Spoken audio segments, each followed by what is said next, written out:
Olá, amigos, boa noite. Hoje, segunda-feira, dia 3 de maio de 2021, iniciando nova semana de estudos e reflexões. Já agradecemos antecipadamente a companhia de todos e durante o nosso encontro vamos nomeando um a um na medida das nossas possibilidades. Então, vamos iniciar nossas atividades da semana hoje estudando a obra Nosso Lar, de André Luiz na psicografia de Francisco Cândido Xavier.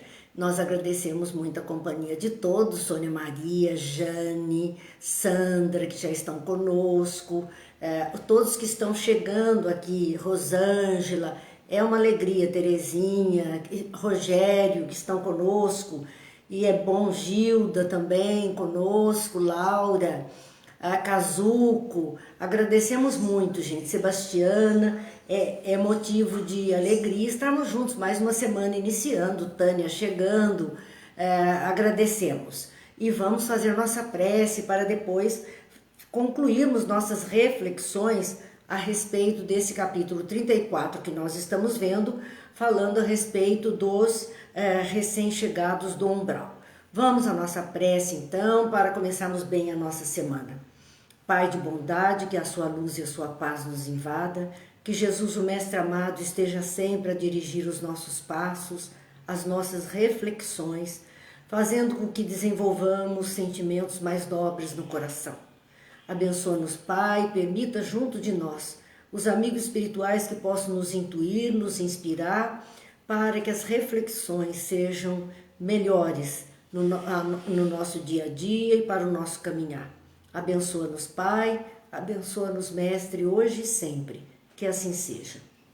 Então, meus amigos, Ivete, Rosa, todos que estão chegando nesse instante, participando conosco, é motivo de alegria, é motivo de começarmos uma semana bem. Silvio, que está conosco também nesse instante, Júlio conosco, Cida, são os amigos que semanalmente e diariamente durante a semana marcam a presença.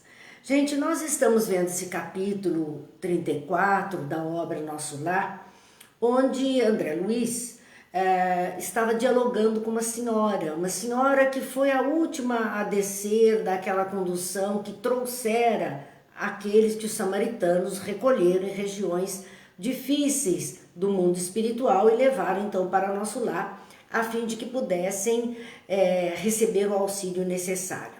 E aquela mulher, conversando com ele, dizia que ela tinha sido uma boa pessoa, uma mulher de fé, que ela tinha cumprido as suas obrigações, que ela, inclusive, tinha deixado um dinheiro para pagar missas em seu favor após a sua desencarnação, a sua morte. E assim, ela não entendia bem porque ela fora parar naquilo que ela classificava como purgatório e ainda assediada por demônios, como ela dizia. E André Luiz questiona da vida dela, da atenção, quer saber. Ela então começa um relato que é onde continua o seu relato, que é onde nós vamos iniciar hoje.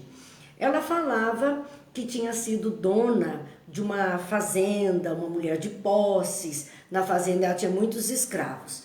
Então a narrativa dela segue a partir daí dizendo os feitores, porque ela exigia disciplina dos escravos. Então, os feitores eram excessivamente escrupulosos e eu não podia hesitar nas ordens de cada dia. Ela tinha uma disciplina estabelecida e ela então achava que ela tinha que fazer cumprir as ordens do dia. Não raro, algum negro morria no tronco para escarneamento geral. Outras vezes, era obrigada a vender as mães cativas, separando-as dos filhos por questões de harmonia doméstica. Então veja que em função de dinheiro, em função do bem-estar, do bom andamento que ela entendia, da manutenção da sua casa, ela separava mães de filhos, então ela vendia uns e deixava outros, ela castigava mesmo os seus escravos, chegando até a questão da morte, E entendia tudo isso como um comportamento natural da sua época. Ela não entendia que isso era alguma coisa ruim. Ela não via aquelas pessoas como pessoas, ela via como coisas, como propriedade da sua fazenda. E nessa ocasião, dizia ela, sentia morder-me a consciência. Quando ela separava mães de filhos ou algum dos seus escravos morria no tronco após tantos castigos, ela sentia que a consciência acusava, mas confessava-me todos os meses. Então aquela ideia de que fazendo a confissão de que ela era adepta, e mensalmente, porque as fazendas eram visitadas pelos padres, pelos vigários, que iam até as fazendas e ali ficavam alguns dias atendendo esses ofícios, ela entendia que tudo bem, ela já confessou e por conta disso estava então aliviada a sua culpa. Então ela simplesmente disse a André Luiz que ela se confessava todos os meses. Quando o padre Amâncio visitava a fazenda e depois da comunhão estava livre dessas faltas veniais, a morte do escravo, a separação das famílias, o colocar crianças separadas das mães para ela, não eram os chamados pecados mortais, eram chamados pecados veniais, coisa leve, alguma transgressão leve, na sua ótica de senhora de escravos da época. E assim ela se achava bem, estava livre das faltas veniais, porque recebendo absolvição no confessionário e ingerindo a sagrada partícula, que era a hóstia, estava novamente em dia com todos os meus deveres para com o mundo e com Deus. Então a ideia dos rituais cumpridos, os rituais da fé, da religião que ela abraçava, ela cumprir todos aqueles preceitos, aqueles sacramentos, aqueles rituais, isentavam-na de qualquer comprometimento diante da lei de Deus. É uma ideia que até hoje muitas pessoas mantêm, de que independente da fé que abraçam ou da filosofia religiosa que abraçam, muitas pessoas entendem que basta ir àqueles cultos, cumprir os seus deveres para com aquela religião e ele está livre e isento de qualquer culpa, já de acordo, cumprir os deveres para com o mundo e para com Deus, então ele está isento de tudo isso. Não é verdadeiro. Não foi isso que Jesus ensinou. Ele nunca disse que isso bastaria, isso seria o suficiente. O tempo todo Jesus incentivou a mudança de comportamento, a fraternidade, a solidariedade, a amorosidade foram os quesitos que ele colocou como importantes para verdadeiramente estarmos bem conosco mesmo, com a humanidade, com aqueles que estão conosco no caminho e com a lei de Deus que rege a todos nós. Vamos olhar mais um pouquinho, pessoal, que eu não disse boa noite, senão eu fico em dívida.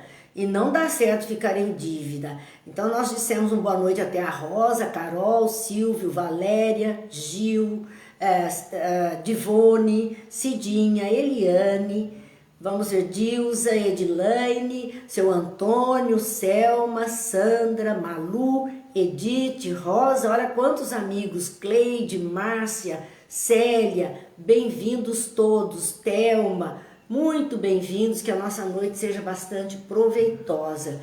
É isso que a gente deseja.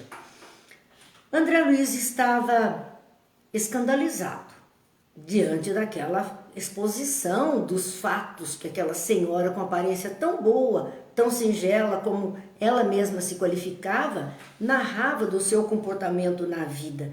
E escandalizado com isso, ele diz, comecei a doutrinar. Então ele queria passar moral para ela, ele queria mudar o comportamento dela e se ocupou nisso, mal ouviu da conversa e já quis passar para ela alguma coisa. Então ele foi logo dizendo a ela, minha irmã, essa razão de paz espiritual era falsa. Ele ofendeu a religião que ela abraçava, sem querer, claro. Ele queria mostrar uma outra realidade para ela, mas ele não teve tato suficiente. Era no que ela acreditava, a ideia de paz espiritual, porque cumpriu o que a sua religião mandava. E ele diz, essa ideia de paz espiritual era falsa. Os escravos eram igualmente nossos irmãos, perante o Pai eterno. Os filhinhos dos servos são semelhantes aos da Senhora, aos do Senhor, ao de todos nós. Então, ele colocou em igualdade escravos e senhores de escravos, quando não era assim que eles entendiam. E ele fala isso a ela. Ouvindo-me, ela bateu o pé autoritariamente e falou irritada com André Luiz. Isso é que não. Escravo é escravo. Se assim não fora, a religião nos ensinaria o contrário. Que coisa forte que ela fala, porque aumenta a responsabilidade dos representantes das religiões de um modo geral na face da terra. Aquilo que é falado dentro de um culto, dentro de uma pregação, dentro de uma homilia, dentro de uma explanação, aquilo que é falado para o fiel daquela tradição religiosa é lei.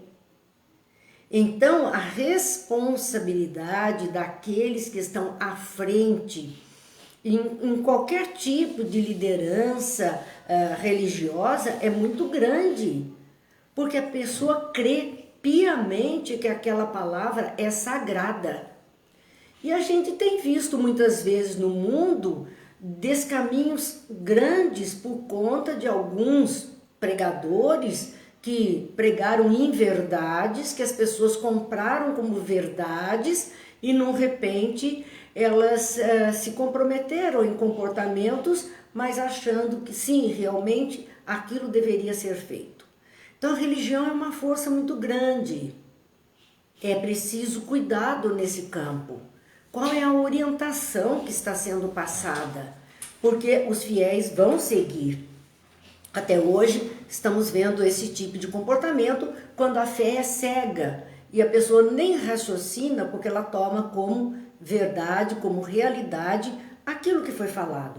E ela diz, se não fossem assim diferentes, a igreja teria dito, haveria uma pregação. Ela diz, a igreja, pois se havia cativos em casa de bispos, quanto mais em nossas fazendas. Mais uma responsabilidade. Não é só o que se fala. Aquele líder religioso tem que tomar cuidado com o que ele faz. Não é só o que ele fala. Porque ela justifica isso. A igreja, para ela, nunca falou que não era assim como ela fazia. E ela via escravos na casa dos bispos, dos padres, nas paróquias. Aqueles sacerdotes que deveriam servir, estavam sendo servidos por escravos. E, de repente, ela disse, olha, se ele tem escravos, por que eu não posso ter? Isso é natural, isso é normal. Quem haveria de plantar a terra senão eles? Ela não via como cuidar da fazenda se não fossem os escravos. Ela não entendia quem poderia arcar com a responsabilidade do café, da cana, da mandioca, enfim, de tudo que era plantado, das frutas. Ela não via quem pudesse fazer isso, a não ser os escravos. Que depois nós vimos, da abolição, vieram então os imigrantes, os europeus que vieram para cá, especialmente os italianos que chegaram para cobrir o lugar dos escravos. Mas também não foram tratados como iguais por aqueles donos de latifúndios que eles foram servir. Muitos foram tratados ainda como os escravos eram tratados, ganhando o pão, apenas o teto sobre a cabeça e o pão. Houve uma exploração da mão de obra escrava. E nós não podemos falar que isso passou, porque nós sabemos na nossa atualidade de pessoas aqui da Venezuela, em São Paulo, que nós estamos falando, nem vamos para outros locais, que vivem em condição de escravos. Então, essa questão, seja por observar-se isso de um religioso que deveria falar diferente, fazer diferente, ou seja, observar isso por uma sociedade que devia falar diferente, fazer diferente, as pessoas continuam se comprometendo com essas atitudes. E ela, então, continua. E creia, sempre lhes concedi minhas senzalas como verdadeira honra. Ela entendia que estar na fazenda de que ela era proprietária e morar naquelas senzalas horrorosas ainda era uma honra para quem ali estava habitando, porque senão estariam nos matos, estariam escondidos em algum canto. É uma visão de época, mas que ainda prevalece em alguns corações e algumas consciências no mundo. Vamos lá ainda, boa noite Dirceu, Edson, boa noite, Jaqueline, Mara, Cláudia, sejam todos bem-vindos. É uma alegria estarmos juntos, Maria Margarida, uma alegria. Continuava essa senhora narrando então a sua vivência como proprietária de fazenda. Em minha fazenda nunca vieram ao terreiro das visitas, senão para cumprir minhas ordens. Os escravos não tinham direito, era tudo separado, não tinham direito de se aproximar do terreiro onde estava tendo uma festa para visitantes. Eles não podiam, poderiam aparecer se solicitados para prestar algum trabalho, algum serviço. Era essa a maneira de entender que ainda era uma deferência poder vir para servir. Padre Amâncio, nosso virtuoso sacerdote, disse-me na confissão que os africanos são piores entes do mundo, nascidos exclusivamente para servirem a Deus no cativeiro. Olha a orientação que esta mulher recebeu de um sacerdote a respeito daqueles seres humanos que estavam coabitando com ela no mesmo espaço na terra. Os africanos eram os piores entes do mundo, nascidos exclusivamente para servirem a Deus no cativeiro. Nós não podemos nem estranhar uma fala dessa, narrada por ela, através desse padre, porque nós tivemos a época da Inquisição, nós tivemos a época do protestantismo, quando Lutero inicia o protesto contra a igreja, as perseguições, e aqueles que eram colocados como os interventores da igreja em pequenas localidades, que eram homens duros, maldosos, interessados apenas em dinheiro. Então isso, para limpar tudo isso, são muitas encarnações dessas criaturas para ir apodando todas essas arestas. E ela recebia essa orientação de um confessor, de um padre que a visitava. Portanto, não é de admirar que ela seguisse os conselhos dele, ela era uma pessoa de fé e ela seguiria os conselhos dele. Esse domínio da igreja sobre as pessoas, domínio das religiões, não da igreja, das igrejas ou das religiões sobre as pessoas, é uma coisa que sempre existiu no mundo. E nós precisamos ter atenção com isso.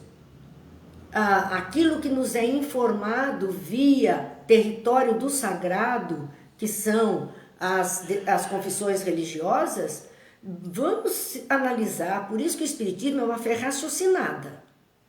Vamos observar o que está sendo orientado, se está de acordo com a lei humana e se está de acordo com a lei de Deus. Nós temos que observar para ver se aceitamos cumprir ou não aquilo que está informado pelos representantes das diferentes tradições religiosas ou aquilo que verdadeiramente seria ensinado, no nosso caso, raiz cristã, seria ensinado por Cristo, por Jesus Cristo.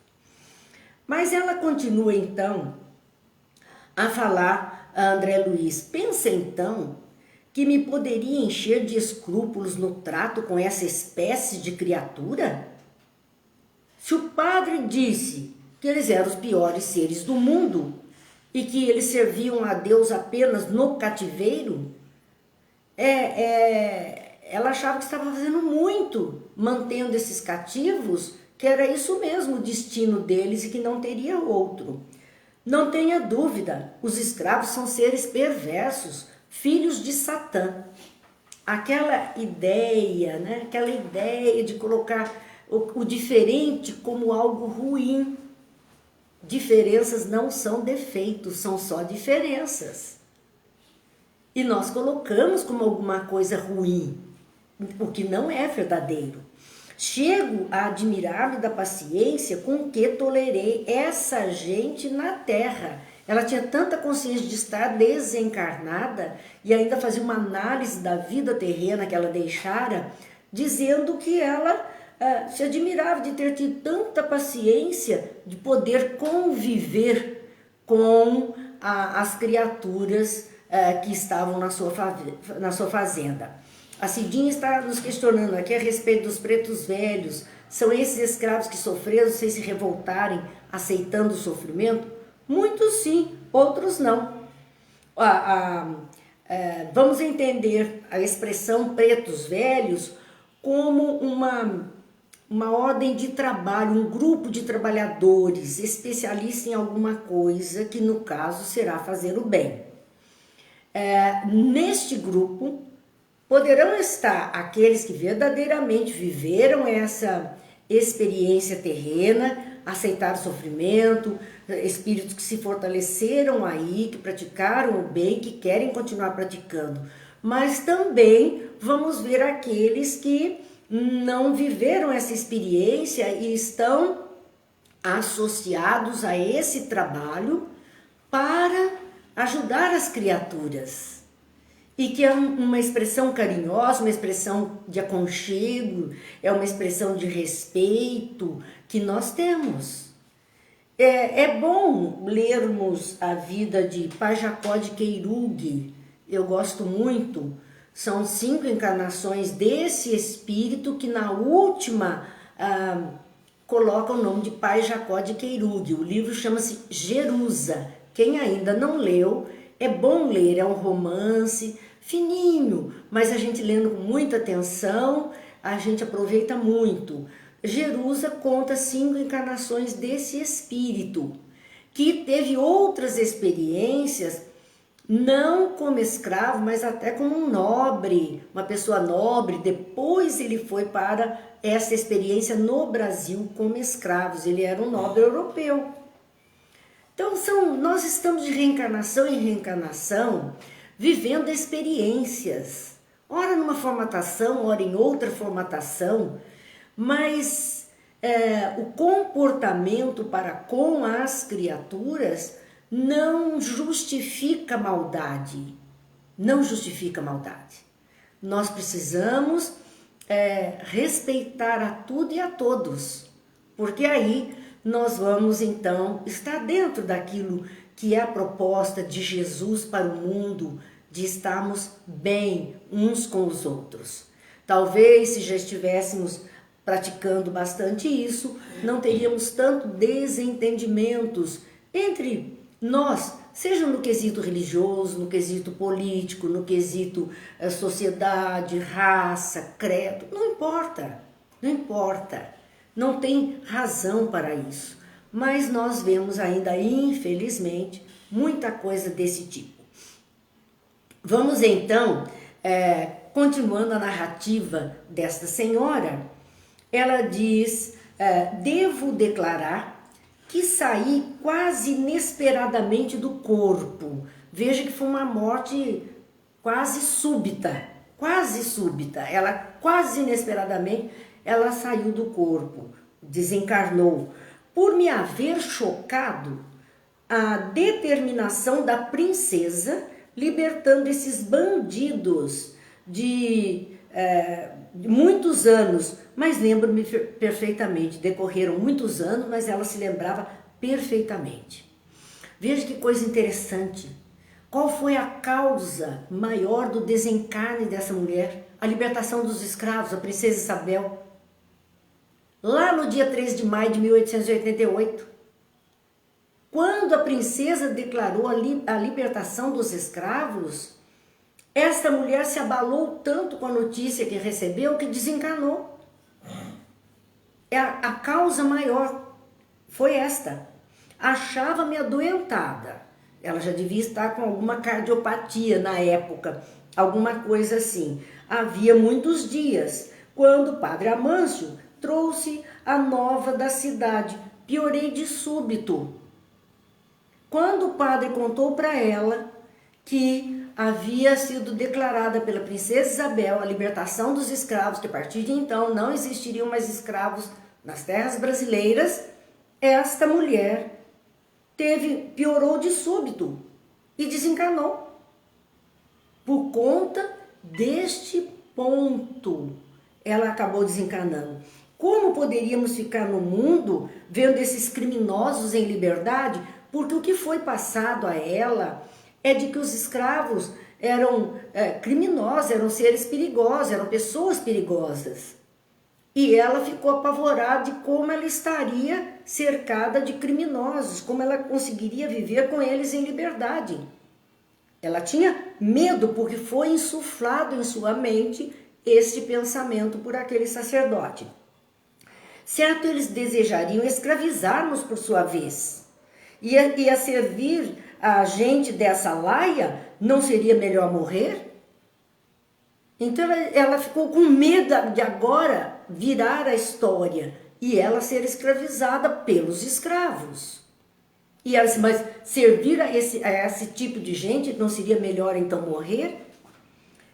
Recordo que me confessei com dificuldade. Ela começou a passar mal. Recebi as palavras do conforto do nosso sacerdote, mas parece que os demônios são também africanos e viriam à espreita, sendo eu obrigada a sofrer-lhes a presença até hoje. Então atribuía aqueles espíritos obsessores que a perseguiram depois, que eram os demônios, que eram os próprios escravos, demônios que estavam ali a comprometer a vida dela, a persegui-la, e ela sofria perseguição até hoje. A gente acha que isso é fantástico, uma narrativa de André Luiz, mas eu tenho uma história, como sempre a gente tem uma história, né? Eu tenho uma história de família do meu bisavô, meu bisavô. Eu fiquei na dúvida se era o tataravô ou o bisavô, que era um senhor de fazenda aqui do Vale do Paraíba. E a escravatura já tinha havido a liberdade e eles não sabiam, porque não tinham contato com a cidade, então não sabiam da libertação. Estava ele lá na fazenda, muito idoso já, com os escravos que trabalhavam na fazenda. Até que surgiu lá, naquelas bandas, uma escrava liberta, muito bem vestida, e a cobiça de época era sombrinha, ela portando uma sombrinha por causa do sol, caminhando. Então era uma coisa inusitada para eles. E foi aí que eles se assustaram e ela disse, mas vocês não sabem? Nós já fomos alforriados, já fomos libertados há 2 anos, faziam 2 anos que eles tinham sido libertados. E aí eles se reuniram no terreiro para falar com ele. Por sua vez, ele já estava idoso e dizem que ele era uma pessoa boa. Então ele não teve dúvidas. Ele entregou a fazenda na mão deles, entregou toda a terra na mão deles e disse que eles poderiam dividir e morar ali se quisessem. E que ele ficaria apenas na casa, porque ele não teria para onde ir, seria só a casa para ele. E muitos escravos verdadeiramente não foram embora. Continuaram, dividiram a fazenda, ficaram ali e cuidaram dele até a morte dele. Porque ele não tinha, então os filhos tinham ido todos embora, moravam na cidade e ficava só ele lá. E os escravos gostavam dele, cuidaram dele até a desencarnação. Então a gente vê, tinham aqueles que verdadeiramente castigavam e que foram impiedosos e poderiam até por maldade manter a escravatura sem contar para os seus, e tinham aqueles que ignoravam e continuavam juntos, mas por tratar bem, acabou então que eles se tornaram os herdeiros legais daquelas terras e nós mesmo não. Mas ele entregou tudo e ficou com eles, porque ele gostava deles. E eles gostavam dele, continuaram cuidando até a desencarnação dele. Então eu acredito que nós, especialmente que Vale do Paraíba, nós temos muitas histórias desse tipo na família. As famílias tradicionais aqui da região devem ter muitas histórias desse tipo, porque foram experiências vividas nestas terras do Vale do Paraíba. Aqui havia muito café, muita cana, então por causa disso é que nós temos essas tradições e temos essas histórias. E eu acho muito interessante a gente lembrar dessas nossas raízes. E que se porventura lá atrás, né, nós nos comprometemos nesse quadro, que a gente possa retificar, porque é isso que todos nós estamos aqui para fazer, retificar nossas trajetórias. Se nos portamos bem, graças a Deus. Se nos portamos mal, estamos com chance de melhoria e não podemos perder. Mas vamos lá, que as histórias vêm, vocês sabem disso, tem muita história para contar. E é isso que dá um sentido para a vida, que a gente possa relembrar esses fatos. São fatos, não são histórias, são histórias, fazem parte da história do Vale do Paraíba.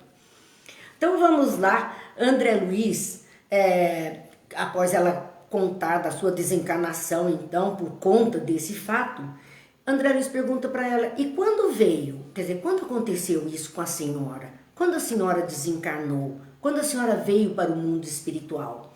E ela então diz, em maio de 1888. Ora, a abolição foi 13 de maio de 1888.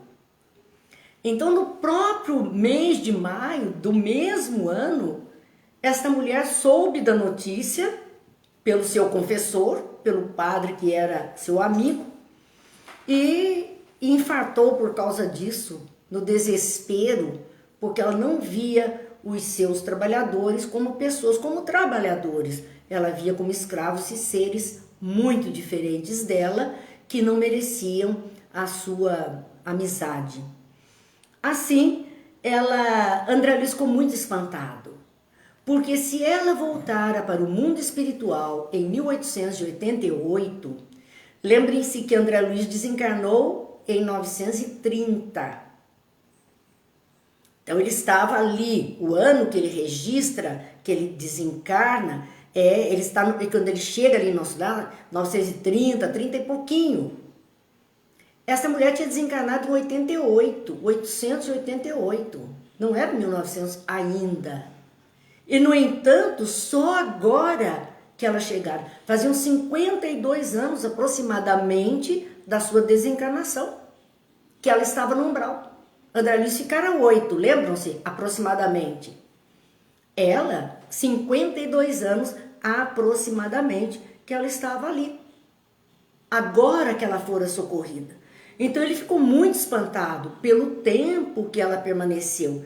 Isso para nós é uma grande lição, para a gente ver que em questão, eu costumo dizer que reencarnatória ou desencarnatória, seja reencarnação ou desencarnação, nós não temos regras fixas.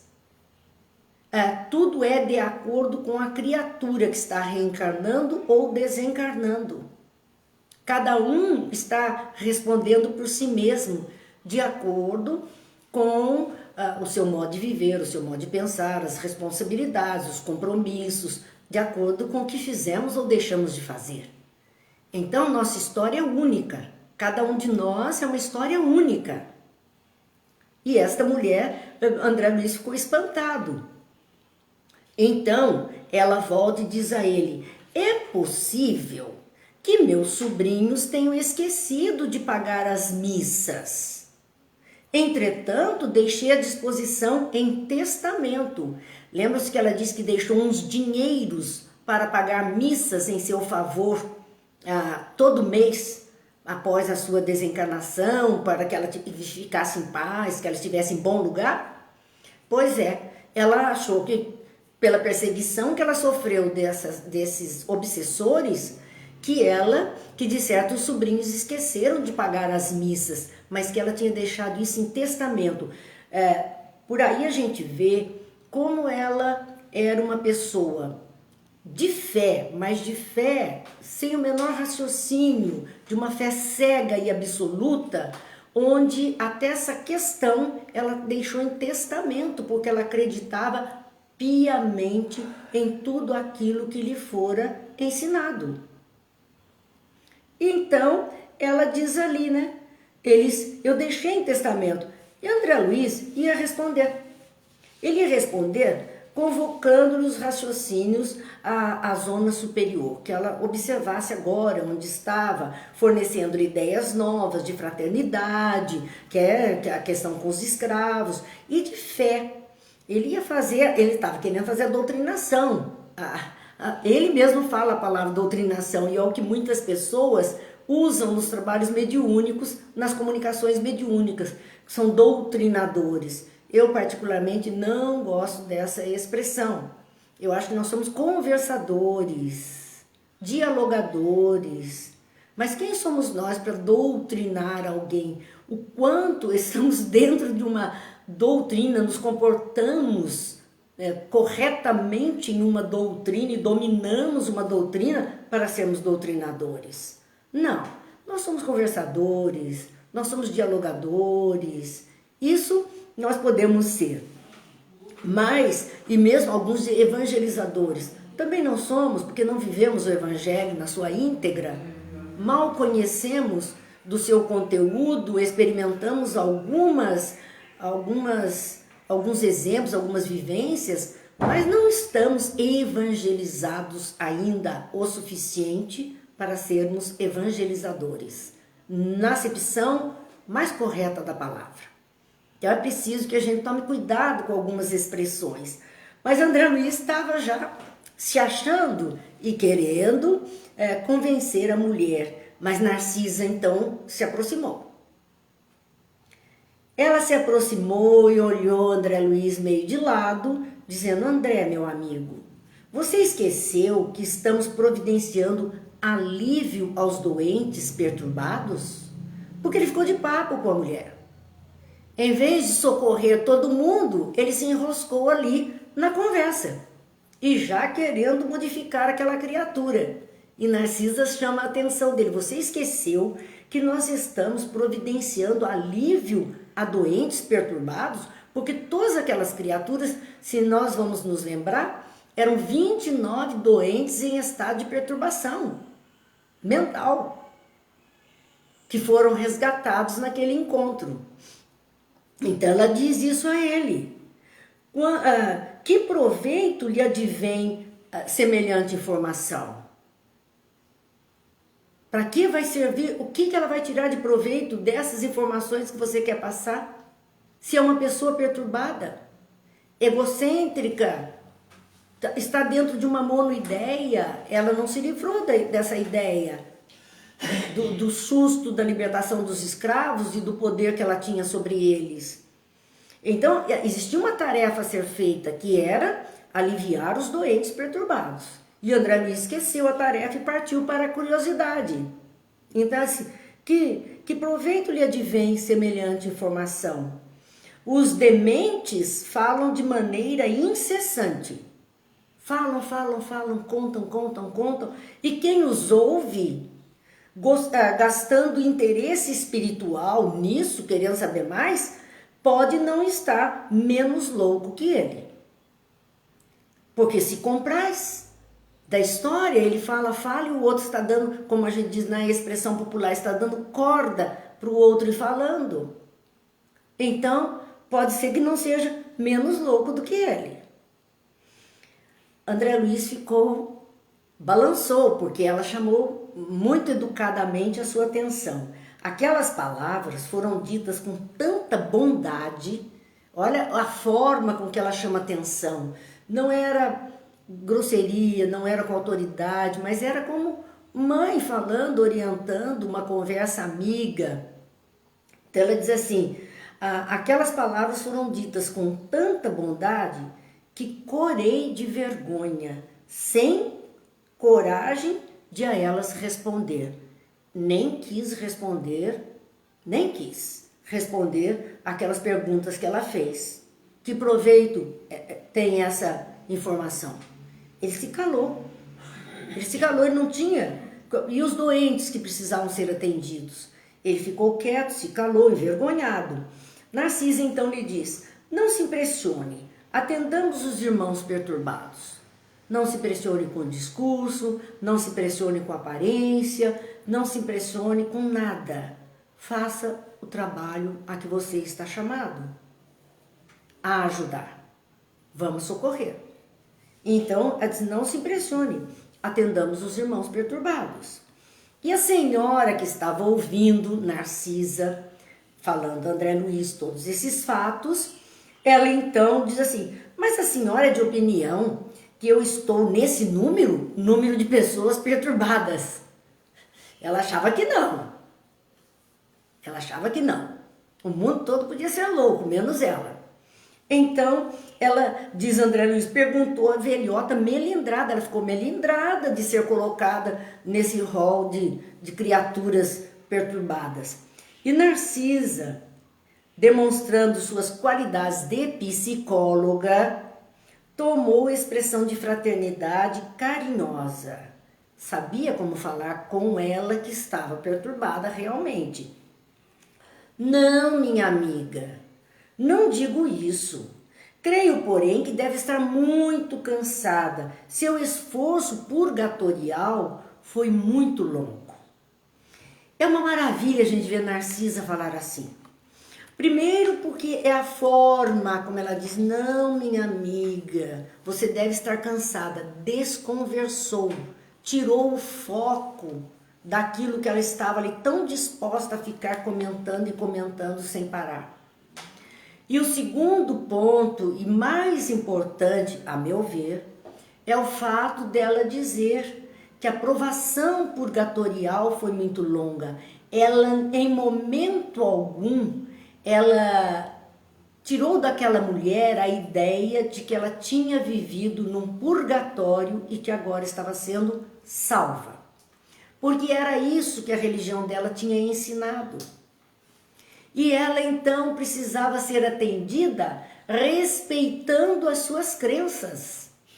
E às vezes, como André Luiz queria fazer, queria doutrinar, ensinar outra coisa, não era o momento. Ela não estava pronta e não iria aceitar isso. Então é preciso respeitar a forma do outro ser. E a senhora, muito agora tranquila, olhando para Narcisa, diz: justamente, que ela concordou que o purgatório tinha sido muito longo para ela e ela perseguida por aqueles demônios que ela entendia assim, né? Era o que ela imaginava ter no purgatório. E ela diz: justamente, não imagino que tenho sofrido, torturada pelos demônios. Narcisa aceitou a ideia, comprou a ideia que ela estava vendendo e ela então concordou e ia continuar repetindo a mesma história agora para Narcisa. Ela tinha contado para o André Luiz, agora outra que chegou interessada, então respeitando o ponto de vista dela, ela ia tratar de contar a mesma história. Narcisa aproveitou para ensinar a André Luiz como agir nessas circunstâncias. E é bom que todos nós aprendamos isso, a agir diante desses comportamentos repetitivos, desses comportamentos mais alienados, mesmo respeitando, temos que agir para ajudar. Então, olha o que Narcisa diz a André Luiz, aquela mulher, no momento, mas para mostrar a André Luiz como proceder e mostrar a todos nós. Ela olha para aquela senhora e diz: não comente o mal. É a lição. Não comente o mal. O mal não merece comentário. Cada vez que comentamos o mal, nós estamos fermentando. Ele vai crescendo. Ele vai ganhando força. Porque nós estamos vinculando as nossas energias àquela situação. Então ela diz para a mulher, não comente o mal. Quer dizer, André Luiz, não queira saber a história. Tem muita maldade nessa história. Não queira saber, porque você vai alimentar e você vai dar força para essas criações mentais, para os ódios que resultaram dessa história. Então não comente o mal, diz para aquela mulher. Já sei tudo o que ocorreu de amargo e doloroso. Não precisa falar para mim, eu já sei da senhora, já sei o que a senhora passou, já sei tudo o que aconteceu de amargo e doloroso. Descanse, pensando que vou atendê-la. Muda o disco, muda o rumo da prosa. Não é isso que nós temos aprendido? Muda o rumo da prosa, muda a conversa, vira o disco. Ficar ali remoendo só servia para enraizar mais, para dar mais força. O que ela diz, não comente, diz para a mulher. Eu já sei tudo. Agora descanse, pensando que eu vou poder ajudar. Deu confiança, deu esperança, deu fé, mudou o psiquismo, mudou o foco daquela mulher, do pensamento daquela mulher. Lição para André Luiz e para todos nós, com certeza. Narcisa, então, diz a ela, chama um ajudante e diz, você, Zenóbio, vá ao departamento feminino e chame Nemésia em meu nome, para que conduza mais uma irmã aos leitos de tratamento. Então ela deu confiança para aquela mulher que ia ser tratada, ia ser cuidada, que iam atendê-la e mandou chamar alguém para vir recebê-la e conduzir então ao tratamento. É a forma que nós temos que aprender, como lidar com situações e principalmente com essas cristalizações mentais. Quanto mais falamos do mal, mais ele cresce, mais ele ganha força. Por isso, água na fervura, por isso, vamos deixar de lado, muda, vamos falar o que é bom, vamos pensar o que é bom, vamos ver os meios de consertar aquilo que o mal trouxe, com certeza. E qual é o procedimento ideal? O Gil está dizendo, assim pode ser possível baixar sua guarda e começar a entender novas coisas, exatamente, porque oferece atendimento, atenção, confiança e é aquilo. Agora, homeopaticamente as coisas vão sendo oferecidas e a pessoa vai acordando, vai mudando o seu jeito de ver. E aí encerra-se então o capítulo 34 e iniciamos o capítulo 35, que tem como título Encontro Singular. Está dentro desse atendimento, né, dos recém-chegados. Eles estão aí nessa recepção, no momento de recepção dos recém-chegados. E André Luiz então narra, guardavam-se os apetrechos da excursão, os samaritanos que tinham ido buscar, que tinha carruagem, que tinha os cães, que tinha os animais, recolhiam-se os animais de serviço, então eles estavam pondo ordem, já tinham descarregado as pessoas para o atendimento e agora cuidavam da parte material da caravana. A voz de alguém se fez ouvir carinhosamente ao meu lado. André Luiz estava observando isso quando alguém disse, André, você aqui? Olha que surpresa ele, que não, até então não tinha encontrado ninguém conhecido em nosso lar. E ouve alguém chamá-lo pelo nome. André, você aqui? Muito bem, que agradável surpresa. Então alguém que estava entusiasmado de reencontrá-lo. Era da equipe dos samaritanos, era um dos samaritanos falando com ele. Um samaritano que falava com ele era o velho Silveira. Ele olhou e reconheceu. E identificou que era um senhor que ele conhecera de nome Silveira. Pessoa de meu conhecimento, a quem meu pai, como negociante inflexível, despojara todos os bens. Olha quem ele foi encontrar, em primeiro lugar, que o reconheceu em nosso lar. Alguém que o pai dele tinha prejudicado muito. E ele olha e vê esse homem ali, neste trabalho. O acanhamento me dominou, disse ele. Quis cumprimentá-lo, corresponder ao gesto afetuoso, mas a lembrança do passado me paralisava. Ele estava envergonhadíssimo diante daquele homem. Ele ficou paralisado, porque o homem tinha sido tão prejudicado e agora manifestava tanta alegria em revê-lo. Não podia fingir naquele ambiente novo, onde a sinceridade transparecia em todos os semblantes. Foi o próprio Silveira que, compreendendo a situação, veio em meu socorro, porque ele ficou sem saber literalmente o que fazer diante deste homem que ele reconhecia. E foi o próprio homem, tão prejudicado por eles, pela família dele, que veio até ele socorrê-lo, dizendo, francamente, ignorava que você tivesse deixado o corpo e estava longe de pensar que se encontrasse em nosso lar. Ele nem sabia que André Luiz tinha desencarnado. Esse então ignorava que você tivesse deixado o corpo. E muito menos que André Luiz estaria ali em nosso lar, onde ele também se encontrava.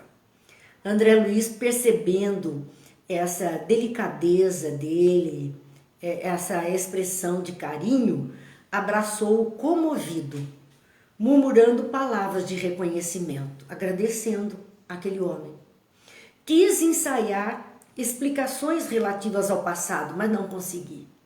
Ele queria falar, ele queria justificar alguma coisa para aquele homem, mas ele não conseguiu.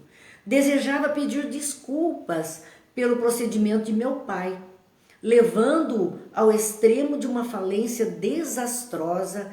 Naquele instante, eu revia mentalmente o clichê do passado. Passado lembrado é presente. Lembrou? A cena está inteira viva. É viva. Vem à tona, com todo o seu colorido, com todos os sentimentos vividos. E foi isso que aconteceu. Essa é por exemplo, uma terapia que hoje se usa, né? A terapia de vivências passadas, voltar a um ponto nevrálgico do nosso existir, que está causando dificuldade, e assim poder refazer, resgatar, relembrar e colocar as coisas em ordem para poder seguir. André Luiz, naquele instante, voltou ao passado, viu a cena, a situação do passado. O clichê para ele era vivo. A memória exibia de novo o quadro vivo, diz ele. Lembrou, está vivo. Trazia à tona isso. Parecia-me ouvir a senhora Silveira, quando foi à nossa casa suplicante esclarecer a situação. André Luiz se lembrava da esposa do senhor Silveira, que fora à sua casa um dia, para explicar a situação que a família estava vivendo para o pai de André Luiz. O marido estava acamado, que era o Silveira, que ele estava doente. Há muito agravando com a enfermidade, agravada a situação com a enfermidade de 2 filhinhos. O marido estava doente e agora 2 das crianças dela também estavam doentes. E para ela estava muito difícil, as necessidades eram reduzidas e o tratamento exigia uma soma considerável. Lembrei nesse instante que não tinha o SUS. Que embora as pessoas reclamem tanto, o Brasil é o único país que tem uma possibilidade de atendimento de saúde do nível SUS. Está aí ao nosso alcance, disponibilizando assistência. Naquela época não tinha. Ela não tinha o dinheiro, ela não tinha como cuidar do marido e 2 crianças doentes. Ela não tinha socorro. E ela foi então conversar com o pai de André Luiz, para com o qual eles tinham uma dívida. A pobrezinha chorava, André Luiz dizia, porque ele lembrava a cena, pedia moratória, implorava concessões justas. Então ela pediu um tempo, ela foi pedir mais um tempo para quitar as dívidas que tinha com o pai dele. Humilhava-se dirigindo olhares doloridos à minha mãe, como a rogarem entendimento e socorro no coração de outra mulher. E aqui a gente vai lembrar que a mãe de André Luiz já era um espírito tão nobre, tanto que estava num local melhor que André Luiz, e viveu esta cena, e viveu este momento onde uma pessoa com tanta dificuldade foi à sua casa para se esclarecer com seu marido e olhou para ela como: me ajude, né? Eu preciso de alguém, o coração de outra mulher para me ajudar. Recordei que minha mãe enterneceu e pediu ao meu pai, intercedeu e pediu ao meu pai a esquecesse os documentos assinados, abstendo-se de qualquer ação judicial. Eram notas promissórias assinadas de dívidas contraídas, e a mãe pediu então que ele esquecesse tudo isso e pudesse deixar aquilo de lado, sem levar à justiça a cobrança, sem cobrar em juízo. E, no entanto, o pai, habituado a transações, favorecido pela sorte, a essas grandes transações, não podia compreender a condição do retalhista.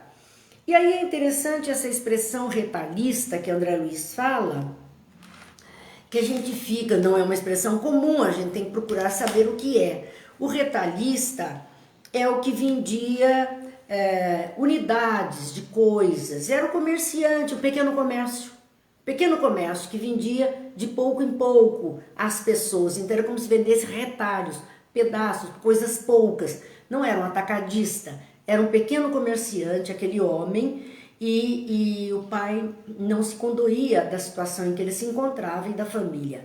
Ele manteve-se irredutível. Declarou que lamentava a ocorrência, que ajudaria o cliente e amigo, porque o Silveira era amigo do pai de André Luiz. Era cliente, comprava do comércio dele e era amigo, assim ele dizia. E ele ia ajudar de outro modo.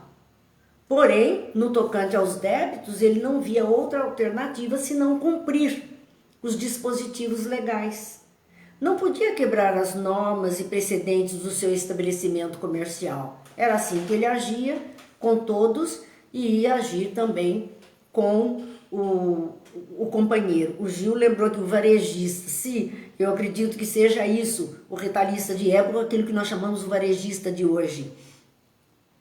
As promissórias teriam efeito legal. Então ele ia levar as promissórias para serem cobradas na justiça, acabando com a vida daquele homem.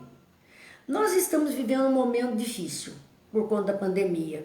Muitos varejistas estão nessa situação, né, de dificuldade com, sim, promissórias, com boletos, hoje boletos para nós atrasados, pilhas de boletos atrasados.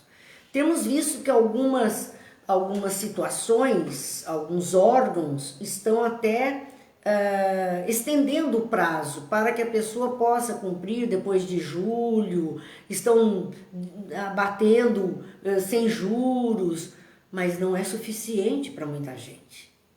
Para muita gente a situação está gravíssima, a ponto de pensar em suicídio. Alguns já praticaram e outros atormentados por não saberem onde buscar a solução. E tem, sim, aqueles que vão fazer como o pai de André Luiz, colocando na justiça tudo isso para cobrar. E a justiça vai seguir o que está escrito no papel, sem também se ocupar de olhar as criaturas como seres, né? Olhando apenas as coisas e não os seres. Por conta disso, a situação que nós vimos acontecer aqui, ele então iria cobrar as promissórias. Bem, gente, o nosso tempo se esgotou. Nós vamos ter que olhar a continuidade desse capítulo, dessa história do senhor Silveira com relação ao pai de André Luiz. Nós vamos ter que olhar depois. A semana que vem, se Deus quiser, estaremos de volta com esse capítulo 34. Lembrando que amanhã é nossa noite, então, de estudarmos o livro dos médios, que estão nos momentos finais, mas são tão importantes que estão nos segurando um pouco. E depois, se Deus quiser, durante a semana, vamos às continuidades. Agradecemos muito a companhia de todos. É sempre uma alegria estarmos juntos, pedindo a Deus a paz, a misericórdia, a luz, a saúde, a solução de tantas dificuldades como estão muitas criaturas passando neste momento, e que a solidariedade se faça na face da terra. Vamos então à nossa prece dessa semana, a prece de Cáritas, dizendo: Deus nosso Pai, que sois todo poder e bondade, dai a força àquele que passa pela provação, dai a luz àquele que procura a verdade, ponde no coração do homem a compaixão e a caridade. Deus, dai ao viajor a estrela guia, ao aflito consolação, ao doente o repouso. Pai, dai ao culpado o arrependimento, ao espírito a verdade, à criança o guia, ao órfão o pai. Senhor, que vossa bondade se estenda sobre tudo que criastes. Piedade, Senhor, para aqueles que não vos conhecem. Esperança para aqueles que sofrem. Que a voz permita aos Espíritos Consoladores derramem por toda parte a paz, a esperança e a fé. Um raio, Senhor, uma faísca do vosso amor pode abrasar a terra. Deixa-nos beber na fonte desta bondade fecunda e infinita, e todas as lágrimas secarão, todas as dores acalmar-se-ão. Um só coração, um só pensamento subirão até vós, como um grito de reconhecimento e de amor. Como Moisés sobre a montanha, nós vos esperamos com os braços abertos. Ó perfeição, ó beleza, ó bondade, e queremos de alguma sorte merecer a vossa misericórdia. Deus, dai-nos a força de ajudar o progresso a fim de subirmos até vós.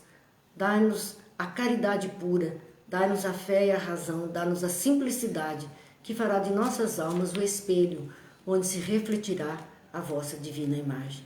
Que Deus nos abençoe, Jesus nos ilumine e que a paz esteja em todos os corações. Até amanhã.